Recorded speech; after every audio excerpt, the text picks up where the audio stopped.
Wala tayong choice kundi maging okay kahit hindi naman talaga. Sakit, no? Reality hits so hard to the point na maiiyak ka na lang mag-isa. Yung tipong pag mag-isa ka na lang, bubuhos na lang ng kusa yung luha mo. Kilala kita eh. Pagod ka na. Pagod ka na, di ba? Every time na may taong lalapit sa'yo, tatanungin ka, kamusta ka na?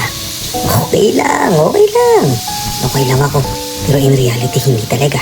Pagod na pagod ka na. Nilalakasan mo lang yung loob mo, pinapakita mong masaya ka. Kasi akala ng mga tao hindi ka nagkakaroon ng problema. Ikaw kasi yung tipo ng tao na palaging masaya sa harap ng ibang tao. Magaling kang magtago. Madali mong naitatago yung lungkot. Madali mong naitatago yung problema. Pero in reality, gusto mo na sumuko, di ba? Gusto ko lang malaman mo na hindi ka nag-iisa. Marami tayo.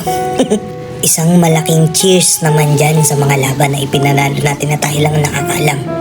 Ayaw kasi natin maging burden. Ayaw mong maging pabigat.